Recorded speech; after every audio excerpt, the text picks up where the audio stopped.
موجود کے اندر آج ہر ایک کو یہ شوق چڑھ جاتا ہے کہ وہ مسند مشیخیت کے اوپر بیٹھے اور لوگوں کی عقیدتوں کو سمیٹے، اور یہاں ایسے ایسے شخص بھی مسند نشین ہیں جنہیں دین کی مبادیات سے بھی آگہی نہیں ہے، اور ایسے ایسے پھر مکروہ لوگ بھی آئے اس شعبے میں کہ الیاذ باللہ انتہائی غلیظ سوچ کے حامل، انتہائی مکروہ اعمال کے حامل، اور انتہائی جو ہے وہ نیچ مزاج کے حامل لوگ بھی مسند مشیخیت کے اوپر بیٹھ گئے، چونکہ یہاں سب چلتا ہے۔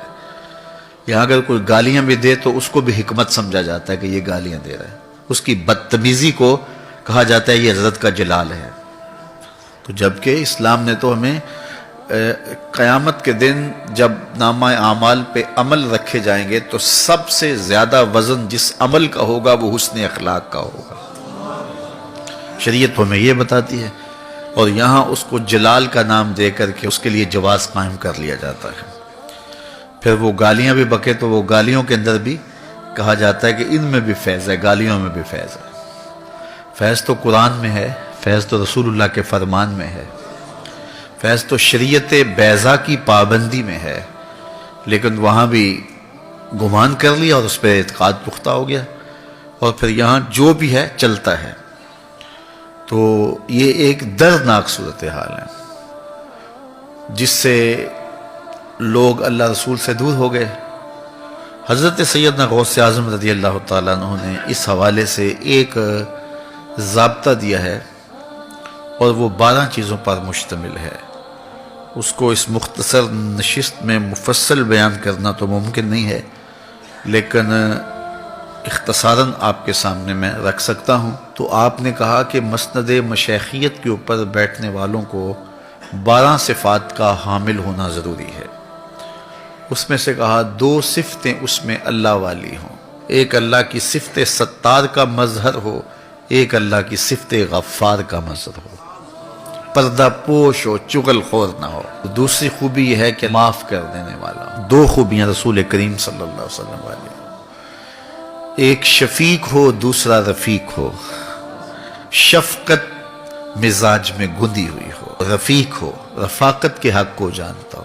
2 خوبیاں اس میں حضرت سیدنا صدیق اکبر والی ہوں، ایک صادق ہو، دوسرا مصدق ہو، یعنی سچا ہو اور سچ کی تصدیق کرنے والا ہو۔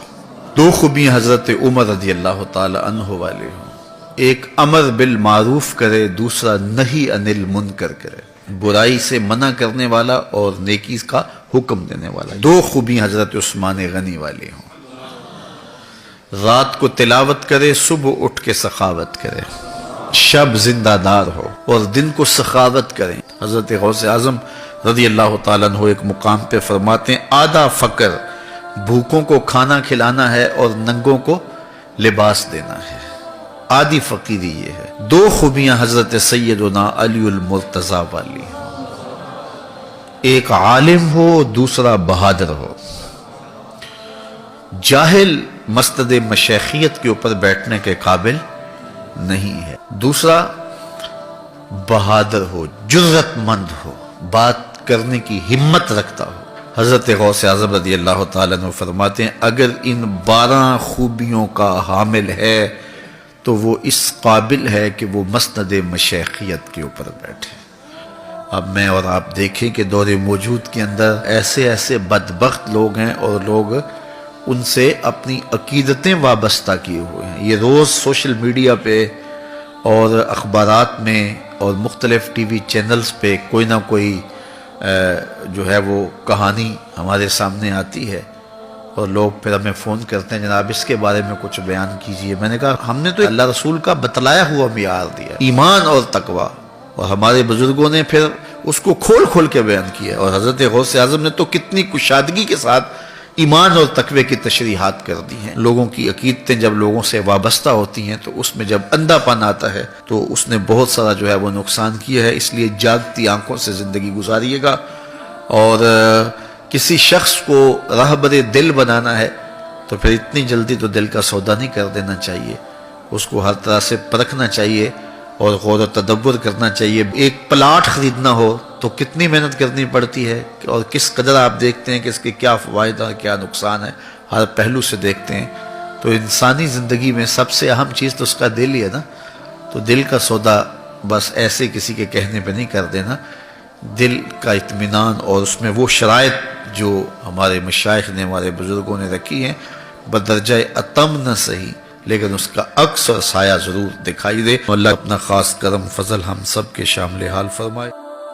دین کی بات پھیلانا صدقہ جاریہ ہے. ثواب کی نیت سے ویڈیو کو شیئر ضرور کیجیے. جزاک اللہ.